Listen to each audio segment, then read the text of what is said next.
शिक्षणानं माणूस समृद्ध होतो आणि समृद्ध झालेला माणूसच समाज घडवण्यासाठी महत्वाची भूमिका बजावतो. आणि हे सिद्ध करून दाखवलंय डॉक्टर प्रमोद गावडे सरांनी. आज माझ्यासोबत सर आहेत आणि त्यांची आपण मुलाखत घेणार आहोत. सुरुवातीला मी समाधान जाधव आपल्या सगळ्यांचं मनपूर्वक स्वागत करतो. प्रमोद सरांसोबत चर्चा करणार आहोत त्यांचं आजवरचं वैद्यकीय क्षेत्रातलं काम आणि त्यानंतरचं समाजकार्य, या एकंदरीत सगळ्याच विषयावर त्यांच्यासोबत चर्चा करणार आहोत. प्रमोद सर, मनपूर्वक स्वागत. आणि सुरुवातच महत्वाच्या प्रश्नापासून करतो. वैद्यकीय क्षेत्रातलं सुरुवातीचं काम आणि आता समाजकार्यात आलाय, सुरुवातीचा नेमका प्रवास कसा होता? सर्वप्रथम तुमचे आभार मानतो. मला या ठिकाणी तुम्ही तुमच्या असणाऱ्या सोशल मीडिया प्लॅटफॉर्मवरती माझं मनोगत व्यक्त करण्याची संधी दिली. मी तसं पाहिलं तर माझं पूर्ण नाव डॉक्टर प्रमोद रामचंद्र गावडे. माझं जन्मगाव हे कराड मलकापूर आहे. मी त्या ठिकाणी माझं शालेय शिक्षण पूर्ण केलं. त्यानंतर त्याच तालुक्याचे आणि सातारा जिल्ह्याचे सुपुत्र आदरणीय कैलासवासी सहकर्मशी जयवंतरावजी भोसले आप्पासाहेब यांनी कराड या ठिकाणी जे कृष्णा वैद्यकीय महाविद्यालय स्थापन केलेलं आहे, त्या वैद्यकीय महाविद्यालयातून मी माझं MBBS शिक्षण पूर्ण केलं. त्यानंतर काही कालावधी मी जिल्हा परिषदेला वैद्यकीय अधिकारी म्हणून सातारा जिल्ह्यातील मान तालुक्यामध्ये वैद्यकीय अधिकारी म्हणून काम केलं. आणि नंतर मी पोस्ट ग्रॅज्युएशनसाठी मुंबईला आलो. मुंबईमध्ये टोपीवाला नॅशनल मेडिकल कॉलेज आणि नायर हॉस्पिटलमधून मी माझं पोस्ट ग्रॅज्युएशन शिक्षण पूर्ण केलं.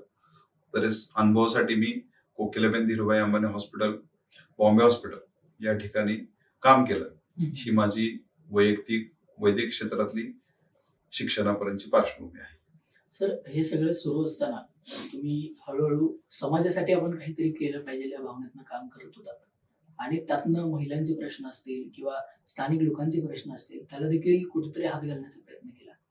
नेमकं तुम्हाला काय जाणवलं जेव्हा समाजकार्य करत होतात किंवा लोकांचे प्रश्न समजून घेत होतात? विशेष करून मुंबईमध्ये नायर हॉस्पिटलमध्ये काम करताना माझ्या असं लक्षात आलं की त्या ठिकाणी मुंबईमध्ये आपल्या बरीच लोक पोटाची खळगी भरण्यासाठी येतात. तशा 10-15 वर्षापूर्वी ग्रामीण भागामध्ये तेवढ्या वैद्यकीय फॅसिलिटीज, वैद्यकीय सुख सुविधा अवेलेबल नव्हत्या. मग कोणतरी नातेवाईक कुर्ल्यामध्ये राहणार असायचा, धारामध्ये राहणार असायचा किंवा आपल्याला BDD चाळीमध्ये राहायचा, त्याच्याकडे हे नातेवाईक यायचे. तो पेशंट सातारा असेल, सांगली असेल, सोलापूर असेल किंवा महाराष्ट्रातल्या वेगळे भाग, अगदी नागपूर, जळगाव या ठिकाणून पेशंट मुंबई सारख्या ठिकाणी यायचे. परिस्थिती हालाकीची असायची. मग त्या ठिकाणी त्याला नायर असेल, KM असेल, सायन असेल या ठिकाणी ट्रीटमेंट. मग हे सगळं बघत असताना ती नातेवाईकांची होणारी परवड, तिथं असणाऱ्या पेशंटचे होणारे ते हाल, हे सगळं बघितल्यानंतर असं लक्षात आलं की बाबा, मुंबईमध्ये कॉर्पोरेटमध्ये किंवा मुंबईमध्ये काम करण्यापेक्षा आपण आपल्या भागामध्ये, ग्रामीण भागामध्ये कुठेतरी काम करूया. मग ग्रामीण भागामध्ये काम करायचं म्हणून मी मग निर्णय घेतला की आपण बाहेर पडायचं मुंबईतून. आणि मी थोडे दिवस जामखेड या ठिकाणी काम केलं. जामखेडा तसा बघितला तर नगरमधला अतिशय दुष्काळी भाग आहे. आदरणीय त्या ठिकाणी मला अण्णासाहेब डांगे असतील. जामखेडचं वैशिष्ट्य म्हणजे त्या ठिकाणी पुण्यश्लोक अहिल्यादेवी होळकर यांचं जन्मस्थान आहे, चौंडे गाव आहे. त्या ठिकाणी गेल्यानंतर अहिल्यादेवी होळकरांच्या त्या जन्मगावी गेल्यानंतर मी अजून थोडा प्रभावित झालो. आणि नंतर मी मग आपल्या सातारा जिल्ह्यामध्ये माझं जे मूळ जिल्हा आहे, जिथं माझा जन्म झाला, तिथं काम करायचं असं ठरवलं. मग सातारा जिल्ह्यामध्ये काम करत असताना परत सातारा जिल्हा 2 भागामध्ये विभागला गेलाय. एक असणारा साताराचा नदीकडेचा भाग आहे, म्हणजे साताऱ्यामधले कृष्णा कोयना ही पाटण तालुक्यामध्ये, महाबळेश्वर तालुक्यामध्ये उगम होते आणि तिचा उगम होऊन मोठं पात्र होतो पूर्णपणे असं कराडमध्ये येतं. मग कराड किंवा सातारामध्ये काम करण्यापेक्षा त्याच जिल्ह्यातील जो अतिशय मागास असणारा भाग आहे, दुष्काळ असा भाग आहे, अशा मानखटावमध्ये मी काम करायचं ठरवलं. आणि हे सगळं काम करत असताना एखादा प्रसंग घडतो आणि मग आपण समाजकारण, राजकारणात येण्याचा निर्णय घेतो. म्हणजे मी बऱ्याच जणांसोबत आतापर्यंत चर्चा केली आहे. एखादा प्रसंग घडला म्हणून मला वाटलं की एखाद्या क्षेत्रामध्ये आपण काम केलं पाहिजे, असं काहीतरी घडतं. तुमच्याविषयी असं काही घडलंय का समाजकारणात येण्यापूर्वी? तेच तुम्हाला सांगायचं. मी ज्यावेळेला मुंबईमध्ये काम करत होतो, मुंबईमध्ये काम करत असताना मुंबईमधले बरेच लोक, मुंबईमध्ये राहणारे, हे कुर्ला असेल किंवा घाटला असेल, हे सगळे सातारा जिल्ह्यातील मान खटाव भागातले आहेत. आणि हे सगळे लोक पोटाची खळगी भरण्यासाठी मुंबईमध्ये यायचे. मग त्यांचे नातेवाईक किरकोळ काय झालं तरी ते पेशंट घेऊन मुंबईत येणार आणि मुंबईमध्ये तो बृहन्मुंबई महानगरपालिकेच्या कुठल्या हॉस्पिटलला तो पेशंट ऍडमिट करतो. मग हा येणारा लोंढा आपण थांबवू शकतोय का? आपण त्याला तिथंच गावी उपचार देऊ शकतोय का? हा एक विचार मनामध्ये आला आणि त्या विचारातून मी सातारा जिल्ह्यातल्या मानखटावमध्ये जाण्याचा निर्णय घेतला. एक मुलगी माझ्याकडं आली होती. मला वाटतं त्याचं सुदैवाडी वगैरे गाव होतं. पिलीव सोलापूर जिल्ह्याचा मान तालुक्याला किंवा सातारा जिल्ह्याला लागून असणारा असा भाग आहे. ती मुलगी, तिला काहीतरी ताप येत होता. ताप तो मेंदूपर्यंत गेला. आपण त्याला मेनिंजायटिस म्हणतो. त्या मेनिंजायटिसच्या ट्रीटमेंटसाठी ती मुलगी सुदैवाडी पिलीव सोलापूर जिल्ह्यातून मुंबईपर्यंत आली होती. तसं पाहिलं तर एवढ्या लांब यायची काय गरज नाही. मग मला असं वाटलं की बाबा, एवढ्या छोट्या छोट्या गोष्टीसाठी जर ह्या लोकांना एवढ्या लांब यावं लागत असेल तर आपण थोडासा जर तिथं प्रयत्न केला तर निश्चित. मग तसे काही लोक भेटले आणि त्या माध्यमातून मी म्हसवड या ठिकाणी माझं प्रॅक्टिस करायचं किंवा माझं हॉस्पिटल करायचं असा निर्णय घेतला. त्यानंतर आता तुम्ही महिलांसाठी वगैरे काम करताय, म्हणजे असं बरंच. हो. आता समाजकार्य करत करत राजकारणामध्ये देखील तुम्ही प्रवेश करण्याचा विचार करताय. हे सगळं समीकरण कसं जुळून येईल असं तुम्हाला वाटतं? कसं आहे की समाजकारण आणि राजकारण हे एकाच नाण्याच्या दोन बाजू आहेत असं मला वाटतं. म्हणजे समाजकारण करत असताना राजकारणाविरहित ते होऊ शकत नाही आणि राजकारण करत असताना ते समाजकारणाविरहित होऊ शकत. आपण वैयक्तिक प्रॅक्टिस करत असताना किंवा कुठले आपल्या वैयक्तिक व्यवसाय करत असताना त्याला काही मर्यादा येतात. एका ठराविक लिमिटच्या पुढे आपण लोकांना मदत करताना थोड्या मर्यादा येते. एक आपले देणाऱ्याने देत जावे, घेणाऱ्याने घेत जावे, देणाऱ्याने देता देता घेणाऱ्याचे हात घ्यावे. तर तशा थोड्याशा मर्यादा येतात आपण वैयक्तिक पातळीवर काम करत असताना. आणि मध्यमवर्गीय कुटुंबामध्ये आपण काम करत असतो त्यावेळेला थोडंसं समाजसेवा करायची किंवा असं काय करायचं, आपल्या कुटुंबातल्या ज्येष्ठांना ते बऱ्याच वेळा पटत नसते. मग अशा वेळेला जर आपण राजकारणात आलो, राजकारणाच्या माध्यमातून जर आपण काही लोकांना मदत करायला ठेवली तर ती चांगली मदत आपण करू शकतो. त्याचं एक उदाहरण मी तुम्हाला सांगतो.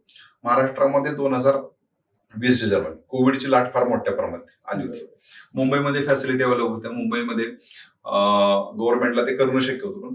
पण ग्रामीण भागामध्ये अशी परिस्थिती निर्माण झाली होती की ग्रामीण भागामध्ये ते इन्फ्रास्ट्रक्चर पटपट उभं राहत नव्हतं. ट्रेन स्टाफ नव्हता. लोक पुढे, आमची डॉक्टर मंडळी सुद्धा घाबरून गेली होती. अशा परिस्थितीमध्ये काय करायचं? फॅसिलिटी नव्हत्या गव्हर्नमेंट. मग राजकारणामध्ये तुम्ही असाल, राजकारणामध्ये जर तुमचे थोडे कॉन्टॅक्ट असतील किंवा राजकारणामध्ये तुम्ही जर चांगल्या प्रकारे जर भाग घ्यायचा ठरवलं तर त्याचा कसा फायदा होतो हे मी तुम्हाला ह्याच ठिकाणी सांगतो. आमच्या म्हसवड शहर असं आहे, मानदेश म्हणतो आपण. मानदेश त्यातलं म्हसवड शहर असं आहे की तिथून सातारा जिल्ह्याचं जे जिल्ह्याचं ठिकाण आहे सातारा, ते 110 किलोमीटर आहे. कराड जे दुसरं वैद्यकीय दृष्ट्या प्रगत जे शहर आहे ते 105 किलोमीटर आहे. सांगली जे आहे ते साधारणपणे 110 किलोमीटर आहे. अकलूज किंवा सोलापूर आपल्यापासून एक 60 किलोमीटर 150 किलोमीटर आहे. मग हे सगळे रुग्ण एवढ्या मोठ्या प्रमाणामध्ये कुठे घेऊन जायचे? त्यावेळेला तिथं असणारे त्या नगरपालिकेचे सीओ साहेब आदरणीय डॉक्टर माने साहेब, तिथं असणारे त्या म्हसवड नगरपालिकेचे नगराध्यक्ष भगतसिंग विरकर साहेब, यांच्याशी मी थोडं कोऑर्डिनेट केलं आणि लोकसहभागातून आम्ही जवळजवळ 1.5-2 कोटी रुपये उभे केले आणि एक सुसज्ज असं अगदी आयसीयू सेटअप असणारं असं कोविड सेंटर उभं केलं. आणि मला अभिमान वाटतो, महाराष्ट्रातलं प्रायोगिक तत्वावरती लोकांसाठी चालवलेलं ते पहिलं कोविड सेंटर होतं. मृत्यूचं प्रमाण अतिशय कमी होतं. लोकांना आम्ही त्या काळामध्ये मोफत उपचार दिले जवळजवळ 2-3 वर्ष त्या कोविड सेंटरच्या माध्यमातून. म्हणजे हा एक त्या ठिकाणी सक्षम ते असणारे नगराध्यक्ष, सक्षम असणारे तिथले नगरपालिकेचे सीओ, त्यांनी मदत केली. म्हणजे राजकारणामध्ये चांगल्या माणसांनी का आलं पाहिजे, तरच आपण लोकांना न्याय देऊ शकतो. ह्यासाठी मला वाटतं की निश्चितपणे राजकारणामध्ये आलं पाहिजे. आणि सुदैवाची गोष्ट आपल्या सगळ्यांची आहे की महाराष्ट्राची निर्मिती झाली त्यानंतर महाराष्ट्राचे पहिले मुख्यमंत्री सुद्धा आपल्या सातारा जिल्ह्यात दिलेले आहेत. आपण साताऱ्याचे सुपुत्र आहोत. आणि आता असणारे जे अतिशय भरीव संवेदनशील मुख्यमंत्री जे महाराष्ट्रात आता अलीकडे पाहिले ते आदरणीय भाई एकनाथजी शिंदे साहेब, ते सुद्धा साताऱ्याचे सुपुत्र आहेत. मग अशी सगळी आपल्याकडे परंपरा असताना आपल्याकडे संतांची परंपरा आहे, चांगल्या राजकारणाची परंपरा आहे. मग त्याच्यामध्ये आपण भाग घेतला पाहिजे आणि राजकारणाचा चांगल्या गोष्टीसाठी समाजकार्यासाठी उपयोग केला पाहिजे. आता एकंदरीत आपण राजकारणावर बोलूयाच, पण समाजकार्य देखील तुमचं अतिशय महत्वाचं आहे. फाउंडेशनच्या माध्यमातून तुम्ही ग्रामीण भागातील महिलांसाठी विविध मार्गदर्शन शिबिर असतील किंवा त्यांना सहकार्य असेल वैद्यकीय, ते करत आलाय. हे सगळं करत असताना एखादी इमर्जन्सीची केस जी तुम्ही आतापर्यंत भयानक परिस्थितीत अनुभवली, अशी काही घटना घडली? स्त्रीवादी आपण असताना मुळामध्ये मी स्त्रीवादी आहे. महाराष्ट्राची निर्मिती झाली, आपण छत्रपती शिवाजी महाराजांचा महाराष्ट्र म्हणतो, पण खरं तो जिजाऊंचा महाराष्ट्र आहे. जिजाऊ होते म्हणून शिवाजी घडले, सावित्रीबाई फुले होत्या म्हणून महात्मा फुले ताकदीने उभे राहिले, माता रमाई होते म्हणून डॉक्टर बाबासाहेब आंबेडकर घडले. ही आपली परंपरा आहे. बरोबर आहे. मल्हारराव होळकरांनी आपल्या सुनेवरती विश्वास दाखवून पुण्यश्लोक अहिल्यादेवी होळकरांच्या हातामध्ये राज्यकारभार दिला आणि तो त्यांनी 25 वर्ष यशस्वी चालवला. ही महाराष्ट्राची परंपरा आहे, ही महाराष्ट्राची. आणि त्याच धर्तीवरती मी थोडासा स्त्रीवादी आहे. महिलांनी सगळ्या क्षेत्रामध्ये पुढे आलं पाहिजे, पण दुर्दैव आहे थोडंसं आपल्याकडे पुरुष प्रधान संस्कृतीमध्ये महिलांचा तेवढा आदर केला जात नाही. त्यामुळे सगळ्यात पहिल्यांदा मी माझ्या घरापासून सुरुवात करतो. माझी असणारी पत्नी जी आहे, मिसेस जी आहे, ती स्वतः पिडियाट्रिशियन आहे. मी माझ्या हॉस्पिटलमध्ये त्यांना घेऊ शकलो असतो, परंतु मी त्यांना स्वतंत्र असं हॉस्पिटल काढून दिलेलं आहे. त्या स्वतंत्र गव्हर्नमेंटला पण काम करतात आणि त्या बालरोग तज्ञात अतिशय चांगल्या प्रकारे काम करतात. दुसरं किस्सा सांगायचा म्हणलं तर महिलांच्याकडं अजूनही आपल्याकडे अशी पद्धत आहे, घरातली सगळी पुरुष मंडळी जेवल्यानंतर महिलांनी जेवायचं. त्याचे दूरगामी दुष्परिणाम फार राहतात. परत तेवढंच जरा समजा कमी पडलं तर परत बनवून जाणार. मग आपली स्त्री आई असेल, आपली बायको असेल किंवा आपली आई तेवढंच खाते. त्याच्यामुळे माझा आरोप नाही कोणावरती, पण माझा असं निष्कर्षाला मी आलोय की त्यामुळे महिलांच्या मध्ये हिमोग्लोबिनचं प्रमाण कमी राहते. दुसरं मासिक पाळीच्या समस्या, त्यामधून होणारा ब्लड लॉस वगैरे. त्यामुळे तर त्या महिलांचं हिमोग्लोबिन कसं चांगल्या प्रकारे मी काय केलं तर बघितले, बाई आता डिलिव्हरीची शेवटची वेळ झालेली आहे, अगदी 9 महिने पूर्ण झालेले आहेत आणि आम्ही तिनं कधीच हेल्थ चेकअप केलेलं नसते, अगदी चांगल्या घरातलं सुद्धा. आणि 4-5 हिमोग्लोबिन असते. त्याला काय करायचं अशा परिस्थितीमध्ये? आणि ग्रामीण भागामध्ये फॅसिलिटी कमी असते, रक्त मिळत नाही, बऱ्याच वेळेला निगेटिव्ह ब्लड ग्रुप असतो. तर अशी एक महिला माझ्याकडे आली होती, हिमोग्लोबिन खूप कमी होतं, आकडी यायला लागली, कुठं पाठवणं शक्य नव्हतं. अशा परिस्थितीत त्या महिलेला मी ऍडमिट केलं, त्याच्यावरती औषध उपचार केला. रक्तदाते भेटत नव्हते, तर आमचं एक चांगलं सर्कल आहे, मित्रमंडळ आहे, त्यांना थोडंसं ब्लड डोनेट करायला लावलं आणि त्या महिलेचं यशस्वी सीझर करून, आता सीझर करणं माझा प्रांत नसला तरी आयसीयूमध्ये ऍडमिट करून आमचे जे मित्र होते गायनेकॉलॉजिस्ट त्यांना थोडासा विश्वासात घेऊन आम्ही त्या महिलेची डिलिव्हरी सीझर यशस्वी केलं. आणि ग्रामीण भागातली शेतकऱ्याची पोरगी, मेंढपाची पोरगी, आज तिचं कुटुंब व्यवस्थित आहे. हा एक मी अनुभवलेला आतापर्यंत. मगाशी तुम्ही महिलांविषयी बोलत होता, मलाही तेच वाटतं, ज्या समाजातली महिला पुढे असते तो समाज खऱ्या अर्थानं पुढे असतो. हे सावित्रीमाई असतील, राजमाता जिजाऊ असतील, किंवा आपण सगळ्याच यशस्वी महिला यांच्याकडे बघून अनुभवलंय. पण हे सगळं करत असताना हल्ली खरंच म्हणजे हगवणे प्रकरण असेल किंवा अशी बरीच प्रकरणं महाराष्ट्रात आहेत. ही सगळी प्रकरणं जेव्हा पुढे येतात, तुम्हाला खरंच वाटतं वैचारिक दृष्ट्या स्त्री स्वातंत्र्य झाली आहे? थोडंसं खंत वाटते ह्या विषयावर बोलताना. तेवढं स्वातंत्र्य मिळालं असं वाटत नाही. कधी कधी स्वातंत्र्याच्या नावाखाली स्वैराचार जास्त होतोय आणि कधी कधी त्या भीतीपोटी म्हणजे जीवनचक्र लहान झाले. मासिक पाळी लवकर येते, मासिक पाळी लवकर बंद होते. मग शेतकऱ्याचे कसे, आमच्याकडे मेंढपाळ समाज मोठ्या प्रमाणात आहे, ऊसतोड काम करायचे, रंग काम करायचे, मुंबईमध्ये येणारे, यांचं कुटुंब गावाकडे असते. हे मेंढपाळ दिवाळीच्या पहिल्या पाण्या दिवशी गाव सोडतात, हे काय रानाला जातात, इकडे कोकणामध्ये निघून येतात. मग ह्यांच्या असणाऱ्या ज्या मुली आहेत ह्यांचं काय करायचं? बरं कसं असतंय, आपल्याकडं म्हण आहे स्वतःवरीच धोक्याचं. पण कुणीतरी ते लिहून ठेवलंय, कुणीतरी ती कविता केली किंवा लावणी केली, ते खरंच आहे. छत्रपती शिवाजी महाराजांनी 16व्या वर्षी स्वराज्य स्थापना केली, ज्ञानेश्वरांनी 16व्या वर्षी. रग असते अंगामध्ये, अशी खुमखुमे असते, गुरमे असते. पण ह्याच्यामध्ये जे काही शारीरिक मानसिक बदल होत आहेत त्यामध्ये कधी कधी अपघात पण घडतात. म्हणजे अपोजिट सेक्स विषयी परस्पर आकर्षण असतं, त्यातनं येणारे मोठे. त्यामुळे ही मेंढपाळ मंडळी किंवा हे सगळं मुलींची लग्न लवकर करायची, बाप म्हणून त्यांची भूमिका बरोबर आहे. परंतु कुठंतरी त्या असणाऱ्या मुलींचं, त्या असणाऱ्या मुलांचं समुपदेशन झालं पाहिजे, त्यांना सेक्स एज्युकेशन दिलं गेलं पाहिजे. आणि आपल्याकडे ती व्यवस्था नाही, त्याच्यावरती आम्ही काम करतोय. छोटे छोटे ग्रुप्स बनवून त्या मुलींच्या आई असतील, त्या मुलींचे बाप असतील, त्यांच्यासाठी सेपरेट लेक्चर घ्यायची. ती मुलगी आणि तिची आई त्याला सांगून मासिक पाळी म्हणजे नेमकं काय, शरीरामध्ये त्याचे काय बदल होतात, काय शरीर संबंध म्हणजे काय, त्याचे असणारे परिणाम काय, ह्याच्यावरची थोडं काउन्सिल केल्यानंतर, त्यांच्यामध्ये समज निर्माण केल्यानंतर थोडंसं एक सकारात्मक बाब अशी लक्षात आलेली आहे की थोडंसं आता ही मुलींना शिकवायला लागलेत, मुलींना पण त्या लक्षात द्यायला लागले.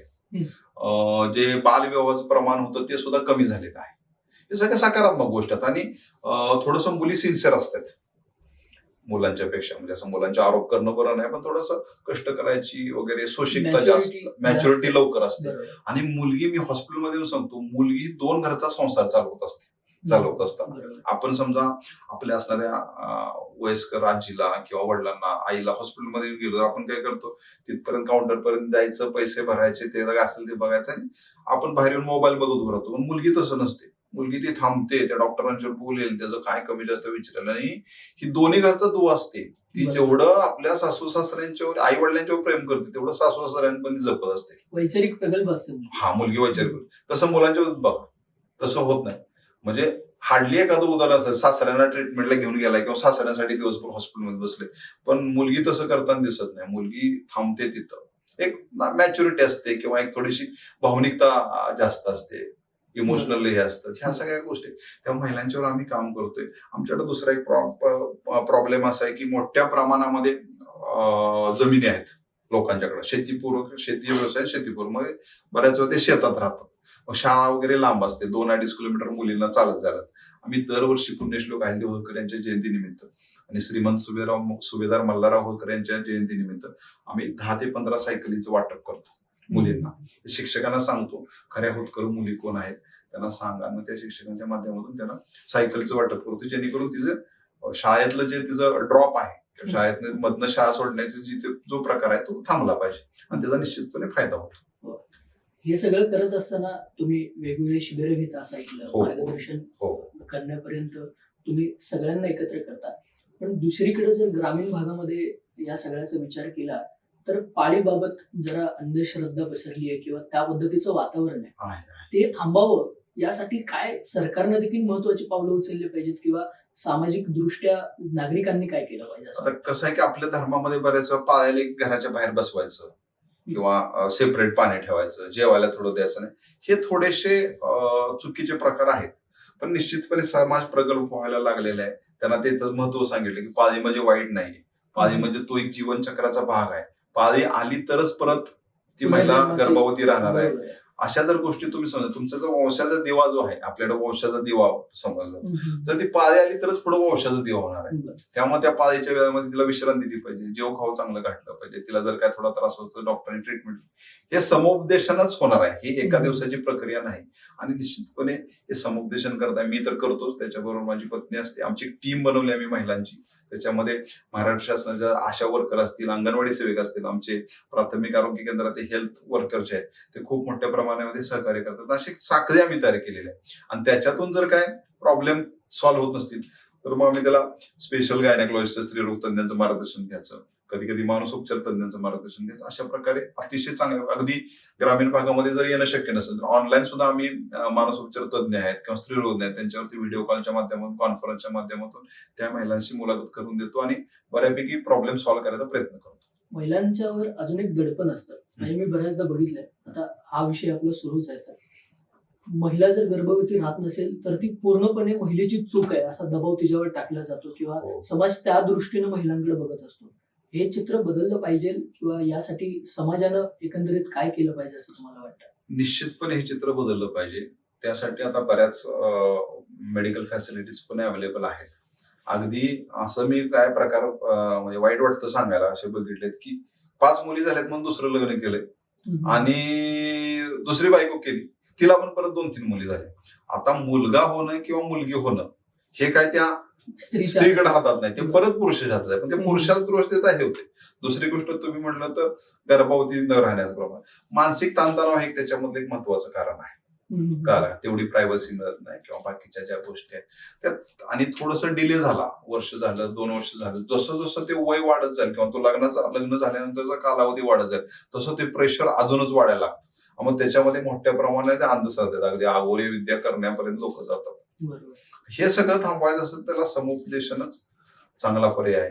त्याच्यामध्ये डॉक्टरांचा तर रोल आहे, त्याचे सामाजिक कार्यकर्ते असतील, राजकीय पुढारी मंडळी असतील, या सगळ्यांनी जर त्याच्यामध्ये, म्हणजे प्रसार माध्यम आहे, त्या सगळ्यांनी जर काम करतायत काम, तर ते निश्चितपणे त्याच्यामध्ये थोडा आळा बसू शकतो. आणि तो जो काय त्या महिलेवरती अननेसेसरी जो प्रेशर येतं, जो मानसिक शारीरिक ताण होतो, तो निश्चितपणे कमी होऊ शकतो. आता महत्वाचा प्रश्न, पाळीविषयी आपण बोलतोय तर मधल्या काळामध्ये प्रसार माध्यमांमध्ये देखील बऱ्याच बातम्या प्रसारित होत होत्या.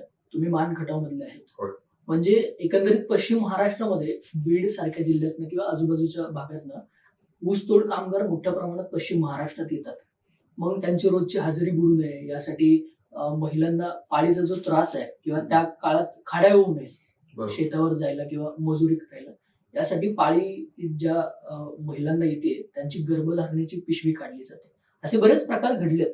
ते प्रकार थांबले पाहिजेत महाराष्ट्रात, पण त्यासाठी सरकार संवेदनशीलपणे या गोष्टी हाताळत नाही वगैरे असे बरेच माध्यमांमध्ये चर्चा आहे. या सगळ्यांविषयी डॉक्टर म्हणून तुमची काय भूमिका आहे? निश्चितपणे फक्त सर हा बीडचा विषय नाही. हम्म, हम्म, पश्चिम महाराष्ट्र हा प्रगत समजला जातो संपूर्ण महाराष्ट्रामध्ये किंवा देशामध्ये. आणि या पश्चिम महाराष्ट्रातले जे काही हे दुष्काळी तालुके आहेत, हम्म.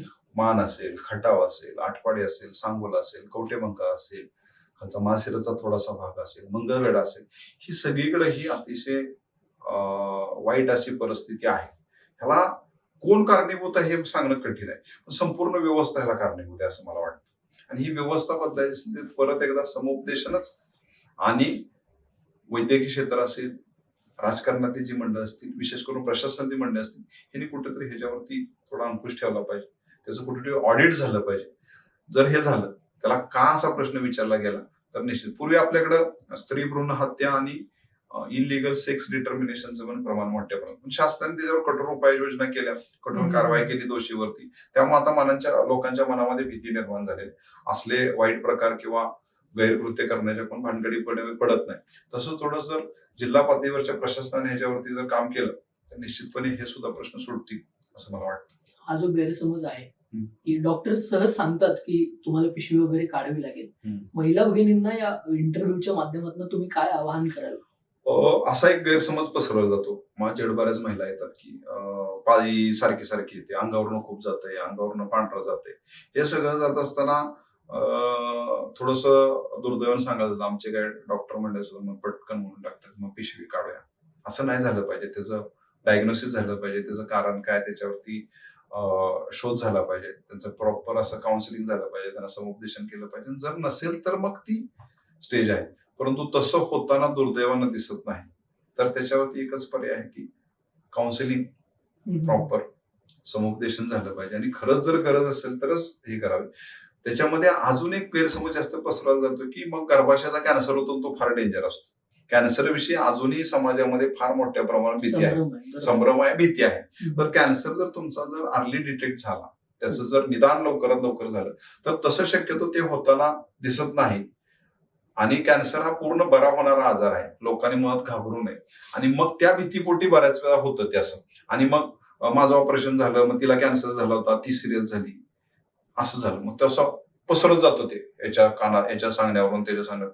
तर त्याच्यासाठी छोटी छोटी शिबिरे घेतली पाहिजे. आम्ही ती घेतो. मग कॅन्सर होत असताना काय उपाययोजना करायच्या, त्याच्यासाठी तुम्ही काय तपासण्या करायच्या, रेग्युलर हेल्थ चेकअप काय ठेवायचं, ह्या सगळ्या गोष्टी केल्या ते सुद्धा प्रमाण कमी झाले. आणि आरोग्य विभागाकडून चांगल्या प्रकारे त्याचं सध्या फॉलोअप घेतला जातो, त्याची माहिती चांगल्या प्रकारे दिली जाते. त्यामुळे ते प्रमाण निश्चितपणे कमी होईल. आता तरी ह्या 5 वर्षामध्ये कमी आहे. तुम्ही जे सांगताय की मानखटावमध्ये असं सहज फिरायला गेला तुम्ही, 35 आणि 40च्या पुढची महिला असेल, तिला अशा 10 महिलांना प्रश्न विचारले तर तुम्ही 9 महिला तुम्हाला हे सांगते मला पिशवी नाही म्हणून, हिजी काढली म्हणून हिजी काढली, हिजी काढली म्हणून हिजी काढली. आणि ते असं कारण असते मग काय कॅन्सर होईल किंवा हे होईल. आणि त्याच्या मागे एक छुपं गणित हे पण आहे. तुम्ही सांगितलं तसं 5 दिवसात रोजगार पडतो हे आहे.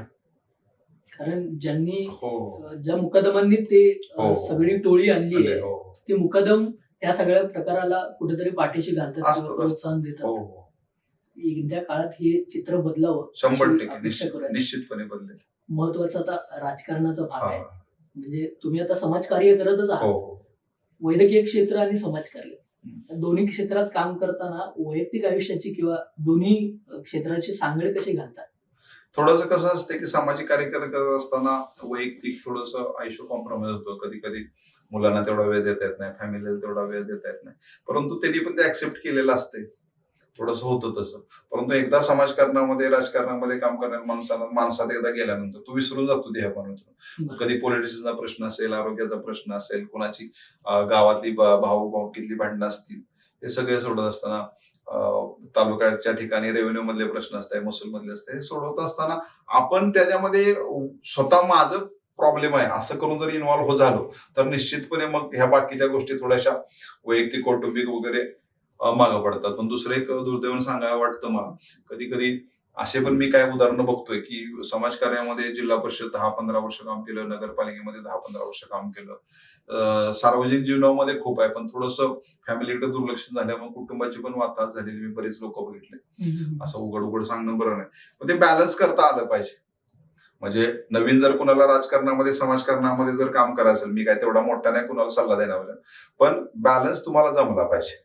म्हणजे आपण खाताना सुद्धा आपण काय म्हणतो की सगळ्या प्रकारचा आहार घेतला पाहिजे, एक तर एक गोष्ट खाल्ली नाही.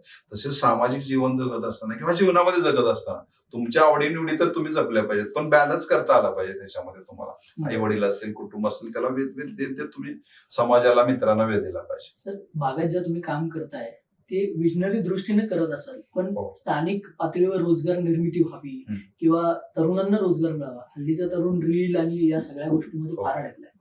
त्याला रोजगार किंवा घराची स्टेबिलिटी, आर्थिक स्वावलंबन जे आहे त्याबाबत थोडीशी जागृती करण्याची आता खऱ्या अर्थानं गरज आहे. विजनरी जर तुम्हाला काम येत्या काळात करायचंय, तुम्ही आतापर्यंत करत आला, तर काय पुढची ध्येय धोरणं तुम्ही ठरवलेत? बघा, मी ज्या भागामध्ये काम करतोय, सातारा जिल्हा आणि सातारा जिल्ह्यामधला जो पूर्व भाग आहे, दुष्काळ आहे. आता थोडंसं सध्या असणारे तिथले विद्यमान आमदारांनी महाराष्ट्र राज्याचे ग्रामविकास मंत्री जयकुमार गोरेगाव, आम्ही त्यांना जयाभाऊ म्हणतो, तर त्यांच्या माध्यमातून त्या भागामध्ये इरिगेशन मोठ्यापर्यंत पाण्याचे प्रकल्प, उरमोडे असेल, जे काटावर ते प्रकल्प बऱ्यापैकी मार्गी लागलेले आहेत. शेती आणि शेतीपूरक व्यवसाय करणारा तो तालुका आहे. आणि त्याच्यामध्ये मी काय केलं, ही पूर्वी लोक काय करायची, उचलायची बॅग, तरुण पोरं 10वी पर्यंत शिक्षण झालं, 12वी नंतर जमीन उचलायची बॅग यायचं मुंबईमध्ये. पण मुंबईमध्ये तुम्ही अनस्किल्ड वर्कर असल्यावर तुमच्याकडे काम काय असते, सगळ्यात हाय रिस्क म्हणजे तुम्ही रंग काम करायचं. 20-20, 25-25, 50-50 मजल्याचा टॉवर आहे, त्याच्यावरून बाहेर रंग द्यायचं. आपल्याला वर नुसतं जाऊन 5व्या मजल्यावर जाऊन खाली बघितलं तर गरगरायला सुरू होतं. एकदम हाय रिस्क काम आहे. दुसरी काम हे काय करतात, वॉचमन, सिक्युरिटी म्हणून काम करायचं.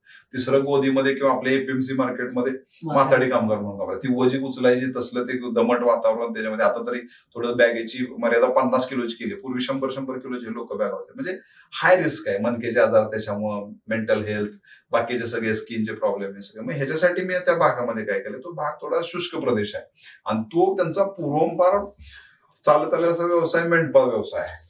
मेंढपाळ व्यवसायामध्ये जर तुम्हाला म्हणायचं म्हटलं तर त्या भागामध्ये असणारी शेळी किंवा मेंढी असेल, शेळी आणि मेंढ्या मुळामध्ये रोगप्रतिकारक शक्ती अतिशय चांगला असणारं जनावर आहे. आणि जवळचा भाग म्हटलं तर पुणे असेल, मुंबई असेल, ह्या भागामध्ये मोठ्या प्रमाणामध्ये जे मांस लागतं, मटण जे लागतं हॉटेल इंडस्ट्री किंवा घरगुती वापरासाठी असेल, तर त्या भागामधली एक असणारी वेगळी चव त्या असणाऱ्या मटणाला किंवा तिथल्या असणारी जनावरांचा जो सशक्तपणा आहे तो दुसरीकडे कुठून मिळत नाही. तर ही पूर्वी लोक काय घ्यायची की बाबा काय रानाला जायचं किंवा इकडे पाट्यांपर्यंत, कराडपर्यंत मेंढर घेऊन यायचं, तिकडे सांगलीपर्यंत जायचं.